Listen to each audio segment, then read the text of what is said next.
సరే మరి చదువుతానండి.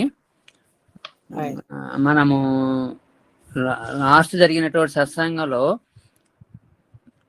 ఈ 3 అవస్థల గురించి, తర్వాత తురియం గురించి గురువు గారు మనకు వివరణ ఇచ్చిన తర్వాత మళ్ళా ఇంకొక ప్రశ్న ఏమిటంటే, పట్టయ్య గారు వేసిన ప్రశ్న 282. కొండపై నెలకొన్న స్వామిని దర్శించటానికి ఎన్నో దారులున్నాయి, అన్నీ స్వామి వద్దకే చేరుస్తాయి అని అన్నారు. దాని గురువు గారు తీరా అక్కడికి చేరాక కొండ లేదు, దారి లేదు, స్వామి లేడు, ఎక్కే వరకు ఇవన్నీ అని చెప్పారు. దానికి పట్టయ్య గారు ఏమన్నారంటే, ఎక్కే వరకు అవన్నీ అవసరమే అంటారని మళ్ళీ ప్రశ్నించారు గురువు గారు. అనుకున్న వాడికి అవసరం, అందరికీ అవసరం కాదు. తెలియని వాళ్ళు అహైక విషయాల్లో మునిగి అల్లాడుతుంటారు, వాళ్ళని అజ్ఞానులని అంటాం. కానీ ఇక్కడ కూర్చొని జ్ఞానాన్ని గురించి, దేవుని గురించి మాట్లాడేవారు కూడా అంతే అజ్ఞానులు. సబ్జెక్టు వేరు వేరు కావచ్చు, అజ్ఞానం ఒకటే. వాళ్ళు ఒకదానిలో మునిగిపోతే వీళ్ళు ఒకదానిలో మునిగిపోయి ఈత కొడుతున్నారు అన్నారు. దానికి గురువు గారు అవునా, అప్పుడు పట్టయ్య గారు ఏమన్నారంటే, అవునా అండి, రెండు ఒకటేనా అని ప్రశ్నించారు.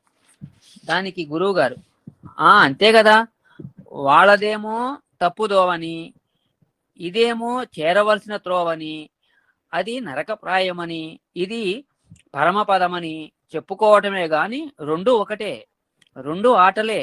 కొన్ని చోట్ల సత్సంగాలు, ధార్మిక గోష్ఠులు జరుగుతుంటాయి, మరికొన్ని చోట్ల రాజకీయ సమావేశాలు జరుగుతూ ఉంటాయి. సత్సంగాలు పవిత్రమైనవని, రాజకీయ సమావేశాలు పనికిమాలినవని అనిపిస్తుందే గాని రెండూ ఒకటే. సంపూర్ణ రామాయణం సినిమా టిక్కెట్టు 50 రూపాయలు, శృంగారభరితమైనటువంటి సినిమా టిక్కెట్టు 50 రూపాయలు. ఏమి చూసావు, ఏమి చేసావు అన్నది కాదు, ఎంత ఖర్చు అయ్యింది అనేదే ముఖ్యమని వివరించారు.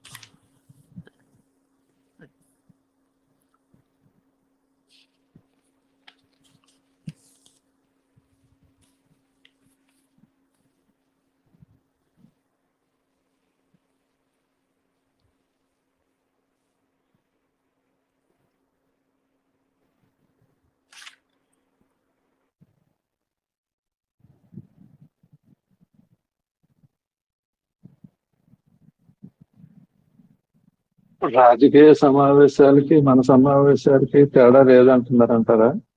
అదే కదా మరి లాస్ట్ లో మరి గురుగారు ఇచ్చిన సమాధానం రెండు ఒకటే అంటున్నారు చూడండి. ఇంకొక ఎగ్జాంపుల్ కూడా ఇచ్చారు కదా, సంపూర్ణ రామాయణ టికెట్ 50 రూపాయలే, వేరే సినిమా టికెట్ 50 రూపాయలే అని అంటున్నారు. రెండిటికి తేడా లేదు అన్నట్టుగా చెప్పారు కదా.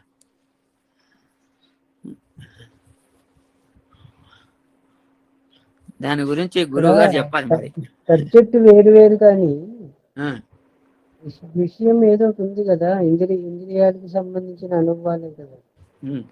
సబ్జెక్టులో తేడా ఉంది కానీ వినడము, మాట్లాడడము, ఆనందించడము, ఇట్లా విషయాలకు సంబంధించిన ఇంద్రియ అనుభవాలే కదా ఇవన్నీ. సబ్జెక్ట్ తేడా ఉంది, సబ్జెక్టుకు వేరు వేరు కావచ్చు, అజ్ఞానం ఒకటే అన్నారు. ఇంకొక విషయం ఏంటంటే, జ్ఞానం అని మనం పేరు పెట్టుకున్న దాని అజ్ఞానంలో శ్రేష్టమైన దానికి జ్ఞానం అని పేరు పెట్టుకున్నాం అన్నారు. అవునండి, అవును. ఉన్నది అజ్ఞానమే. ఇందులో జ్ఞానం ఉండే అవకాశం లేదు. కానీ జ్ఞానం ఉంది అనుకుంటే ఇందులో శ్రేష్టమైన భాగానికి జ్ఞానం అని పేరు పెట్టుకున్నాము. లేదు, ఒకసారి జ్ఞానానుభవం అయితే జ్ఞానమే ఉంటుంది, అక్కడ అజ్ఞానానికి తావు ఉండదు. ఉన్నది జ్ఞానమే. జ్ఞానము ప్రకటన కాని చోట్ల అజ్ఞానం అని పేరు పెట్టుకున్నామన్నారు. అట్లా 2 రకాల అనుభవం ఉంది. మనం అజ్ఞానము అయితే మొత్తం అజ్ఞానం ఉంటుంది, జ్ఞానానికి తావు ఉండదు. తాను జ్ఞానం అయితే మొత్తం జ్ఞానమే ఉంటుంది, అక్కడ అజ్ఞానానికి తావు ఉండదు. అజ్ఞానంగా కనిపించుగాక ఈ జ్ఞానము ప్రకటన కానప్పుడు అజ్ఞానంగా ఉంటుంది అక్కడ.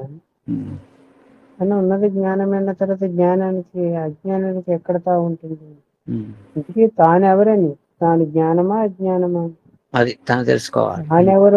తానెవరో తనను తాను గుర్తించిన తర్వాత కానీ ఇక్కడ తేలద విషయము ప్రపంచంలో ఉండదు.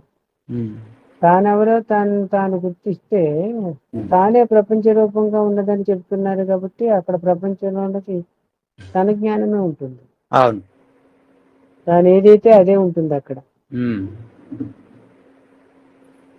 జ్ఞానాజ్ఞానములు ఎవ్వరికని ఆ మొదలైన తన్నుతా తిరిగి జ్ఞానమే జ్ఞానం అన్నారు. అవును భగవాన్. భగవాన్ తన్నుతా తెలివి జ్ఞానము జ్ఞానము గాని జ్ఞానాజ్ఞానాల్లో ఉన్న జ్ఞానం కదా మనం మాట్లాడుకుంటున్నామంటే మాటకొచ్చి అవును.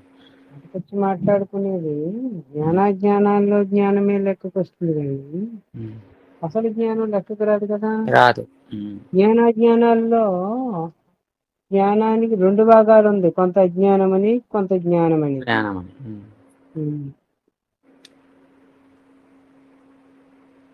మీరు జ్ఞానాజ్ఞానాలకి వేరుగా వెడంగా ఉండి మీరు చూచేవారుగా ఉన్నప్పుడు చూడబడేదంతా మీకు ఒకటిగానే కనిపిస్తుంది. అక్కడ అవును. భేదం ఉండదన్నమాట. ఉమ్. చూచేవాడిని మరిచి చూడబడేది నిజమనుకున్నప్పుడు భేదం ఏర్పడుతుంది కానీ ఉమ్. చూచేవాడే చూడబడేదిగా ఉంది అనే వ్యక్తిలో ఉమ్. చూచేవాడే కదా చూడబడేదిగా ఉంది. అవును. అక్కడ భేదం ఎక్కడుంది? ఉమ్. చూచేవాడిని మరిచి చూడబడేది నిజమైనప్పుడు భేదం కనిపిస్తుంది.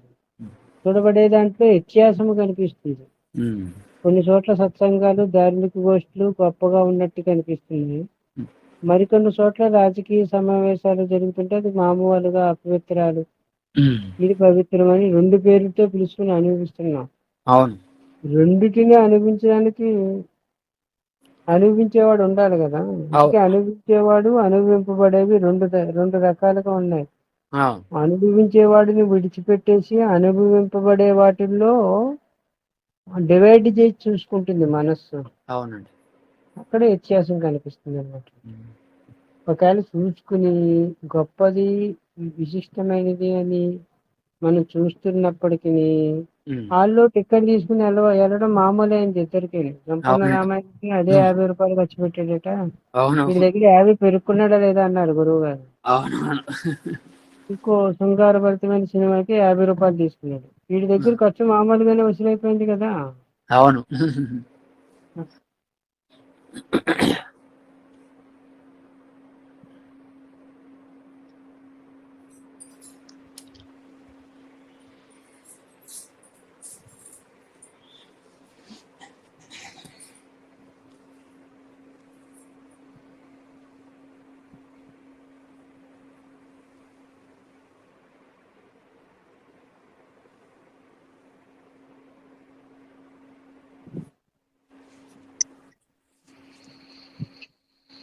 సందర్భంలో వెంకటేశ్వర స్వామి దర్శనం అయ్యింది కలలో అని సంబరపడి అడిగితే గురువు గారిని, అవును. ఏముంది ఆ చైటికాలో పక్కన ఉన్న కుక్క కూడా దర్శనం అయింది కదా అన్నారు. అవునవును అన్నారు. ఇలాగా కళలో దర్శనం రెండు సమమే కదా. కళని జ్ఞప్తి లేనప్పుడు వ్యత్యాసం ఉంది కానీ మనకి ఆ. కళలో దర్శనం అన్నప్పుడు కళ అన్నప్పుడు రెండు సమమైపోతున్నాయి. అవును. కళలో దర్శనమే కదా రెండు కూడా. అవునండి. అందు గురించి భేదం కనిపించదు. ఉమ్. కళని మరిచితే భేదం కనిపిస్తుంది మళ్ళీ. ఉమ్. అట్లా భేదం ఉంది అంటే కళని కనేవాడుగా లేడు, కళలో ఉన్నవాడుగా ఉన్నాడని అర్థం. ఉన్నాడని అర్థం. అవును. లేదు మీరు కనేవారుగా ఉంటే మీకు భేదము తొయ్యదు, కళగా చూడడం అనేది జరుగుతుంది అక్కడ. ఉమ్. కళలో దృశ్యాలకు భేదం ఏముంటుంది, ఎలా ఉంటే అలా ఉంటుంది. అవును.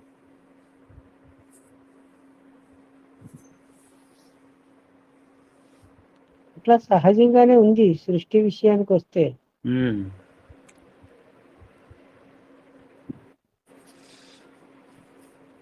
భేదాన్ని చూసేది ఎవరు? మనస్సు కదా. అవును. ఉమ్.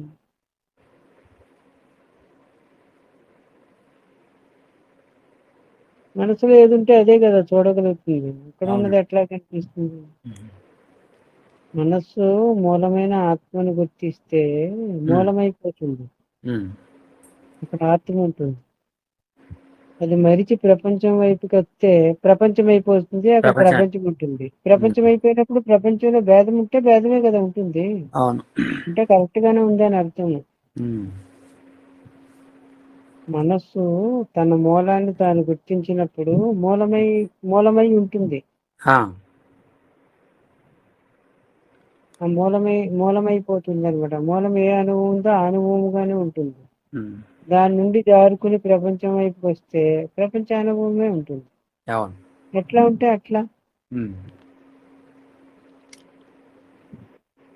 టోటల్ గా మనస్సే కదా. అవునండి. మనస్సు లేక లోకమును గనువారు గలగా చెప్పుము అంటారు భగవాన్. ఉమ్. మనస్సే ప్రపంచంగా కనిపిస్తుంది. ఉమ్. మనస్సు కలిగిన వాడు లేకుండా మనస్సు ఉంటుందా? ఉండదు. ఇంటికి ఆ కలిగిన వాడు ఎవరు? ఉమ్.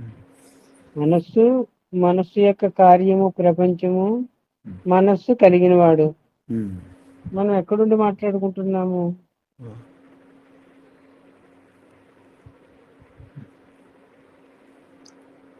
మనస్సు యొక్క కార్యము దగ్గరికి వచ్చి మాట్లాడుకుంటున్నాం. మనస్సు యొక్క కార్యము ప్రపంచం. మనస్సు యొక్క కార్యం అంటే ఆ మనసులో ఏది ఉంటే అది కదా ఇక్కడ కార్యరూపంలో ఉంటుంది. అవును.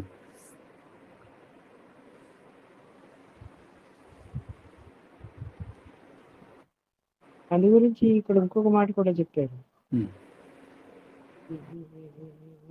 10 మంది ఉంటే 10 రకాలుగా ఉంటుంది. ఆ మనసు ఒకేలా ఉండదు. ఒకే వస్తువుని 10 మందికి చూపించి ఉమ్.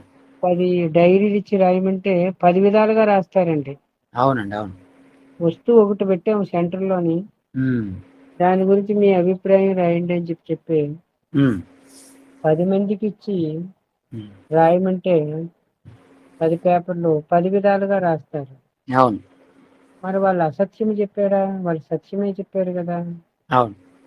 ఇప్పుడు గురువు గారు ఒక సందర్భంలో ఏమన్నారంటే, గురువు గారు మీరు నా వెనక బాబు ఉన్నారు, సెంటర్ లో నేను కూర్చున్నాను, అటు వైపు కుర్చీలో గురువు గారు కూర్చున్నారు. ఆ. ఇప్పుడు మీ గురించి నాకు ఒక పేపర్ ఇచ్చి రాయమంటారు, బాబుకి ఒక పేపర్ ఇచ్చి రాయమంటాము ఉమ్. అంటే వారు వారు నాకు పడమర వైపు కూర్చుని ఉన్నారు, నాకు వీపు కనిపిస్తుంది, ఇట్లాగా వారికి ఏదేది కనిపించింది ఏంటి అనేది వారి అనుభవాలు వారు రాస్తారు. అక్కడ చూసింది, అక్కడ కనిపించింది, అక్కడ వారి అనుభవంలో ఉన్నది రాస్తారు. అవును. కరెక్ట్ గానే ఉంది కదా. అవును. అట్లాగే నాకు ఎదురుకుంటా గురువు గారు ఉన్నారు, వారిని రాయమంటే వారి అనుభవం రాస్తారు, మళ్ళా అది కరెక్ట్ గానే ఉండింది. అవునండి. అవును. ఒకే వ్యక్తిని సెంటర్ లో కూర్చోబెట్టి ఉమ్. ఉమ్. తూర్పున ఒకరు పడమరన ఒకరు కూర్చుని వారి గురించి మీకు ఏదేది కనిపించింది, మీరు ఎట్లే రాయమంటే ఉమ్. వారు నిజమే చెప్పారన్నారు గురువు గారు. అంతే కదా మరి. చెప్పడమేమో నిజమే చెప్పారు, అవి అసత్యం చెప్పలేదు. కానీ 2 డైరీలు ఒకలాగా లేవు. లేవు. అవును. అంటే ఎక్కడ తేడా వచ్చింది? చెప్పడంలో తేడా చెప్పలేదు, కరెక్ట్ గానే చెప్పారు కదా, ఉమ్. సత్యమే చెప్పారు కదా, ఇద్దరు సత్యమే చెప్పారు కదా. మరి అవును. ఎందుకు తేడా వచ్చింది అంటే ఉమ్. వారు చూసింది చెప్పారు. అక్కడ అది. వారు అవును. అక్కడ అప్పుడు ఆ క్షణంలో ఉమ్. వారికి కనిపించింది, వారికి ఉన్న అనుభవం చెప్పబడింది అని చెప్పారు. అవును. ఉమ్. అట్లా ఎవరికి వారు వారి అనుభవాలు చెప్పుకుంటూ వచ్చి రావడం అనేది జరిగింది ఇక్కడ. ఉమ్. సత్యము అసలైన సత్యం ఒకటి ఉంటుంది కదా, అది ఇన్ని రకాలుగా ఉండేందుకు అవకాశం రాదు కదా, మరి ఇన్ని సత్యాలు ఉండకూడదు కదా అన్నారు. ఆ. వారు సత్యమే చెప్పారు, వీరు సత్యమే చెప్పారు. ఉమ్. ఇంటికి సత్యం అంటే 2 రకాలుగా ఉండే అవకాశం ఉండకూడదు కదా, ఒకటే ఉండాలి కదా ఎవరు చెప్పినని. అవును.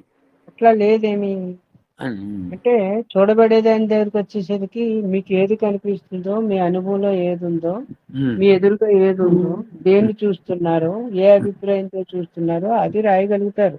అవును. ఇంతకు మించి రాసే సామర్థ్యము మనస్సుకు ఉండదు. ఉమ్. మనస్సు కలిగిన వారు ఒకరు ఉన్నారు, వారి గురించి రాయమంటే ఏమి రాస్తారు? నేను అనే అనుభవం ఒకటి ఉందండి. మనం అందరి హృదయాల్లో నేను అనే అనుభవం ఉంది కదా, ప్రతి ఒక్కరూ నేను నేను అనే కదా మాట్లాడుకుంటున్నాము. ఒక తెల్లటి పేపర్ ఇచ్చి ఇక్కడ మనం 10 మంది ఉన్నాము, 10 మందిని ఈ పేపర్ మీద నేను అని రాయండి అని చెప్పేసి అంటే ఎవరికి వారు నేను అని రాసి ఊరుకున్నారనుకోండి, ఇది ఎవరు రాశారు అని చెప్పడానికి వీలు పడదు. అవునండి. అవును. అందరూ ఒకే మాట రాశారు, ఇంటికి ఈ మాట రాసింది ఎవరు అనేది చెప్పడం కుదరదు. ఉమ్. ఏమి రాశారంటే నేను అని రాశారని చెప్పాలి. అవును. ఇంటికి రాసింది ఎవరు? నేనన్నమాట. ఆ. ఎవరి గురించి రాసింది? తన గురించే తన రాసింది. గురించే. ఉమ్. తన గురించి నేను అని రాసి ఊరుకుంటే అక్కడికి దైవమే అయ్యింది. ఉమ్. అది శ్రీనివాస్ గారు రాయొచ్చు, పట్టయ్య గారు రాయొచ్చు, మురళీమోహన్ గారు రాయొచ్చు, ఎవరైనా రాయొచ్చు ఎవరైనా కాక. రాయొచ్చు. అవును. నేను వరకు రాసి ఊరుకుంటే అక్కడ దైవమే. ఆ తర్వాత రాస్తే మారుతుంది. అవును. నేను అక్కడ కూరుకున్నాం అనుకోండి, అది దైవానుభవమే. అవునండి. ఆ తర్వాత ఏదైనా మాటకొచ్చినా మనసుకొచ్చినా ప్రపంచానుభవం అవుతుంది. ఉమ్. మాటకొచ్చి మనస్సుకొచ్చి ప్రపంచాన్ని అనుభవించాలని చూస్తే, దైవాన్ని అనుభవించాలని చూస్తే మనస్సుకొచ్చి అంటే ప్రపంచానికి వచ్చి అని. మనసుకు అవును. రావడం అంటే ప్రపంచానికి ప్రపంచం. రావడం. ఉమ్. మాటకు రావడం అన్నా ప్రపంచానికి రావడం అనే అర్థము. ఉమ్. మాటకొచ్చి దైవాన్ని అనుభవించాలన్నా, మనసుకొచ్చి దైవాన్ని అనుభవించాలన్నా ఎట్లా వీలు పడుతుంది? వీలు కాదు. నేను అని అక్కడికి ఆగిపోతే అది దైవమే అంటున్నారు కదా గురువు గారు స్పష్టంగా. ఉమ్. మరి అక్కడ ఆగడమే మోక్షం అంటే. అక్కడికి ఆగి ఉండడమే స్వానుభవం అంటే. అవును. ఆ తర్వాత ఏదైనా చెప్తే దాని నుండి జారుకుని ప్రపంచానుభవానికి వచ్చినట్లు లెక్కకు వస్తుంది. ఉమ్. ప్రపంచానుభవం వచ్చేసరికి పేర్లు మారిపోతున్నాయి, అర్థాలు మారిపోతున్నాయి, అనుభవాలు మారిపోతున్నాయి, వివరణ మారిపోతున్నాయి మొత్తం. ఉమ్. నేను ఆ తర్వాత రాయమంటే శ్రీనివాస్ కథ రాస్తారు మీరు. అవును. నేను ఆ తర్వాత రాయమంటే పట్టయ్య కథ రాస్తాడు. ఏది నిజమంటే పట్టయ్య దగ్గర నుంచి చెప్పినప్పుడు నేను పట్టయ్య కథ చెప్తుంది. అవును. అదే నేను శ్రీనివాసగా ఉండి చెప్పమంటే శ్రీనివాస కథ చెప్పడం జరుగుతుంది. ఉమ్. ఎందుకంటే శ్రీనివాస కథ నిజమందామా, పట్టయ్య కథ నిజమందామా? కాదు. పట్టయ్య కథ పట్టయ్య వైపు నుంచి నిజము, నిజం అంతవరకే. శ్రీనివాస్ గారి కథ శ్రీనివాస్ వైపు నుంచి నిజము. అంతవరకు. రెండు నిజాలు ఉండేందుకు అవకాశం ఉండకూడదు కదా. మరి నిజమంటే ఒకటే ఉండాలి కదా. అవును. ఉమ్.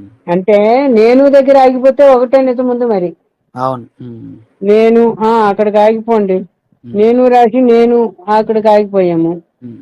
అక్కడ మన సత్సంగ సభ్యుల్లో 10 మంది ఉన్నారు అనుకుందాము. ఉమ్. ఇప్పుడు ఎంతమంది ఉన్నారో అంతమంది 15 మంది కలిపి నేను నేను నేను నేను అని రాశారు. ఉమ్. ఇందుకే నేను స్త్రీ అని చెబుదామా, పురుషుడు అని చెబుదామా, పెద్దవారు అని చెప్దామా, చిన్నవారు రాశారని చెప్తామా? ఎవరు రాశారని ఎట్లా చెప్పగలుగుతాము? అక్కడ వివరణ ఏమీ లేదు. అవును. నేను తర్వాత డాష్ పెట్టి ఏదైనా రాస్తే వివరణ అవసరం వచ్చింది, దాని గురించి అర్థం మారిపోతుంది, దాన్ని బట్టి అనుభవాలు కూడా మారిపోతున్నాయి. కానీ అవునవును. నేను అనే సైట్ లో ఉన్నప్పుడు నేనే కదా ఉంటుంది. అవును. అక్కడ సమానార్థం ఉంది. అక్కడ నేను ఆ సమానార్థకంతో వస్తుంది. ఎవరు రాసినా నేనే రాసి ఊరుకోవాలి. ఒక సందర్భంలో గురువు గారు అంటారు, అక్కడ బ్రహ్మ విష్ణు మహేశ్వరుని అంటున్నాం కదా, వారు కూడా ఉన్నారు అనుకుందాం ఈ సభలో కాసేపు, వారికి కూడా తెల్ల పేపర్ ఇచ్చి మీరు నేను అని రాసి ఊరుకోండి అని చెప్దాము. వారు రాశారు, బ్రహ్మగారు రాశారు, విష్ణుమూర్తి రాశారు, ఈశ్వరుడు కూడా రాశారు, అలాగే మనం కూడా రాశాం. అవును. ఇందులో ఎవరు బ్రహ్మగారు రాసింది నేను ఎట్లా చెప్తారు? ఎవరు విష్ణుమూర్తి గారు రాసింది నేను ఎట్లా చెప్తారు? ఆ తర్వాత రాస్తే పలానా అని చెప్పవలసిన అవసరం ఏర్పడింది. కానీ నేను దగ్గర ఆగిపోతే సమంగానే ఉంది కదా. అవును. కాబట్టి ఆ సమం ఏదైతే ఉన్నదో అది దైవం అన్నమాట అండి. ఆ తర్వాత ఫుల్ స్టాప్ పెట్టినది ప్రపంచం అయిపోతుంది. అక్కడ వ్యత్యాసం వస్తుంది, భేదం వస్తుంది. ఆ భేదము ప్రపంచగతమైంది కాబట్టి తత్కాలంలో అనుభవించవలసిందే. దానికి దానికి ఇట్లా ఉంది, అట్లా ఉంది, ఇది ఎక్కువ, ఇది తక్కువ, ఇది ధార్మికము, ఇది అధర్మము, ఇది మంచి, ఇది చెడ్డ, ఇదంతా ప్రపంచ వైపు మనం పెట్టుకున్న లెక్కలు. అవునవును. అవును. ఇప్పుడు పశుపక్షాదులకి ఈ 2 సినిమాలు చూపించానుకోండి, రెండిటికి ఒకటే సర్టిఫికెట్ ఇస్తుంది ఏమంటే. అవును కదా. అవును. మనం అంటే మనకి ఈ కథ ఇలాంటిది, ఈ కథ ఇలాంటిది అని మనకి తెలిసింది కాబట్టి సర్టిఫికెట్ తేడా ఇచ్చాం. అవునండి. ప్రపంచంలోనే చూద్దాము. రామకథ అంటే మనకి ఇష్టము, సంపూర్ణ రామాయణం చూసాము. ఊరికే బాగుంది, చాలా అద్భుతంగా ఉంది, రామాయణాన్ని కళ్ళకు కట్టినట్టు చూపించారు అని చెప్పేసి ఆనందపడతాము. అవునండి. అదే వేరే మతస్థుల్ని తీసుకొచ్చి అదే సినిమా చూసి ఆ సర్టిఫికెట్ నిర్మాణాన్ని చూద్దాము. ఎందుకు ఇవ్వలేకపోయారు? మరి అదే సినిమా కదా, ఒకే సర్టిఫికెట్ ఇవ్వాలి కదా, మరి వాళ్ళు ఎందుకు ఇవ్వలేకపోతున్నారు? అంటే మనసు దీనికి కట్టుబడి ఉంది. ఈ రకమైనటువంటి అభిప్రాయం తనకు నచ్చింది, తనకు అనుకూలంగా ఉంది కాబట్టి ఓకే చేసింది. అక్కడ ఉన్న మనసు దానికి అనుకూలంగా లేదు, ప్రతికూలంగా ఉంది కాబట్టి కాదంటుంది, ఒప్పుకోదన్నమాట.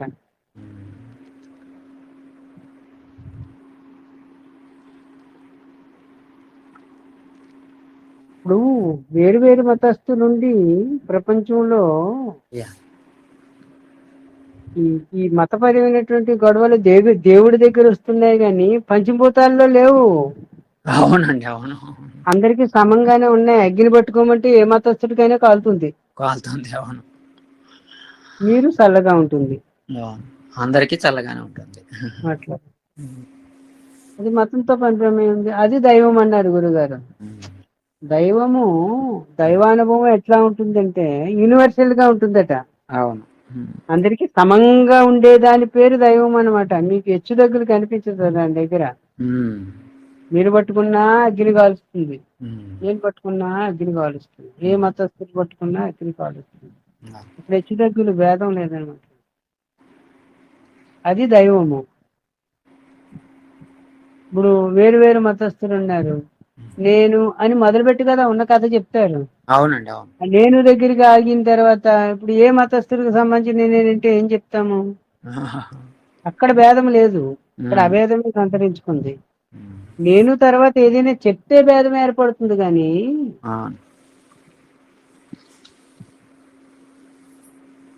నేను దగ్గర ఆగిపోతే భేదం ఏముంది? అభేదము ఇక్కడ ఇక్కడ ఏమి భేదం లేదు కదా. ఎందుకు లేదు అంటే నేను డాష్ ఉత్తాకాశం మాదిరిగా ఉందనమాట అండి. అవును. నేనుగా ఉండడం అంటే ఉత్తాకాశంగా ఉండడం అని. నేను తర్వాత వారిగా ఉండడం అంటే ఆకాశంలో ఉన్న వాటిగా ఉండట. ఆకాశంలో భిన్న భిన్నంగా ఉంటాయి కదా, అలా ఉండడం అనమాట అండి. ఆకాశం అనేది బేస్, ఆకాశంలో ఉన్న వాటికి వివరణ ఉంటుంది. నేను బేసు, నేనులో ఉన్న వాటికి వివరణ ఉంటుంది. నేను దగ్గర ఉత్తాకాశం మాదిరిగా ఉంది, అక్కడ వివరణ ఏమీ ఉండదు.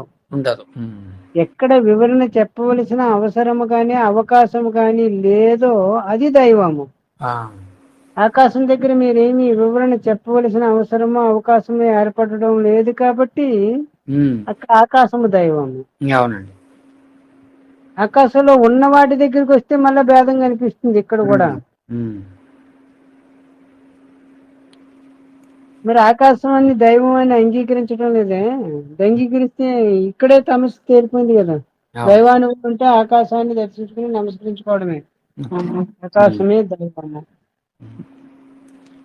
ఎవరి ఆకాశంగా ఉన్నదంటే నేను డాష్ పెట్టి ఏమీ పూరించకుండా ఉంటే అదే ఆకాశంగా ఉంది అంటే నేనే దైవం అయింది. ఎప్పుడయింది? ఏమీ పూరించకుండా ఉంటే దైవంగానే ఉంది, పూరించుకుంటే ప్రపంచంగా ఉంది. ప్రపంచంగా ఉన్న దానిని ఉన్నది ఉన్నట్టుగా అంగీకరించడానికి వచ్చిన నష్టం ఏముందంటున్నారు గురుగారు. ఎలా ఉంటే అలా అంతే అంతే. ఏడుపు వస్తే ఏడు, నవ్వు వస్తే నవ్వు, ఎలా ఉంటే అలా స్వీకరించడం అనమాట అండి. అలా అలా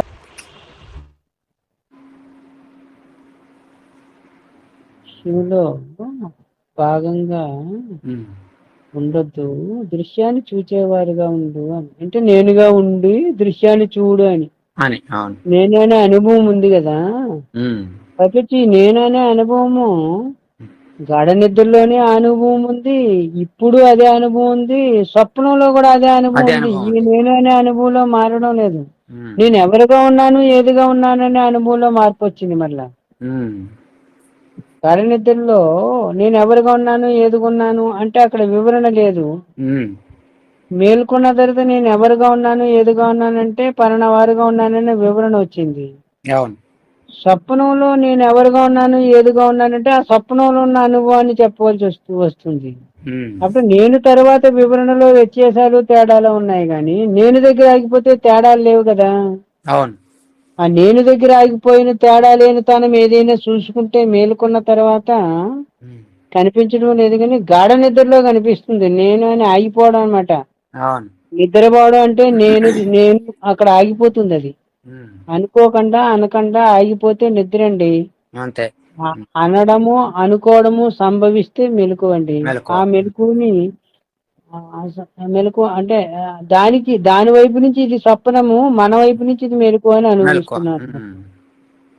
స్వప్నము అని గురువు గారు ఎందుకు చెప్పుకోమన్నారంటే అనుకోమన్నారంటే నువ్వు స్వప్నం అని గుర్తిస్తే స్వప్నాన్ని గుర్తించేవాడిగా ఉంటావని, అంటే మెలకుగా ఉంటావని, అంటే నేను అనే సైట్ లో ఉంటావని, స్వప్నాన్ని గుర్తించేవాడుగా ఉండమని, అంతే.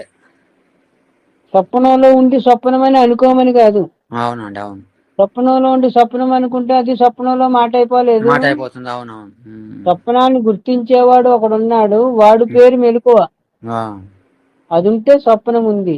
స్వప్నం ఉంటే స్వప్నంలో పట్టయ్య ఉన్నాడు, పట్టయ్యనే నేను కూడా ఉంది. స్వప్నంలో ఉంది ఈ నేను. స్వప్నంలో ఉన్న నేను, స్వప్నంలో ఉన్న పట్టయ్య స్వప్నాన్ని కనేవాడి గురించి ఎట్లా చెప్తుంది? స్వప్నంలో ఉన్న గురువు స్వప్నాన్ని కనేవాడి గురించి ఎట్లా చెప్తుంది? ఎట్లా చెప్పినా స్వప్నం లెక్కకి వచ్చేయలేదు. అవునండి, అవును. ఎందుకంటే గురువు స్వప్నంలో ఉండే ఆ శిష్యుడు కూడా స్వప్నంలోనే ఉన్నాడు. స్వప్నం గురించి మనం మాట్లాడుకుంటున్నాము. స్వప్నం గురించి తెల్లవాళ్ళు మాట్లాడుకున్నా స్వప్నమే అవుతుంది కానీ మెలుకు అవుతుంది కదా. కాదు. అట్లా ఉంది. స్వప్నం నుంచి ఎట్లాగ మేలుకోవాలని స్వప్నంలోకి వచ్చి మనం మాట్లాడుకుంటే స్వప్నంలో మాట్లాడుకోవడం అవుతుంది కానీ మెలుకు అవడం లేదు కదా. మరి ఎట్లాగా ఉపాయము అంటే మళ్ళీ చెప్పారు, ఇది స్వప్నం అని జ్ఞప్తిగా ఉండి వ్యవహరించు. నిజమంటే అబద్ధం అవుతుంది, అబద్ధం అంటే నిజమవుతుంది.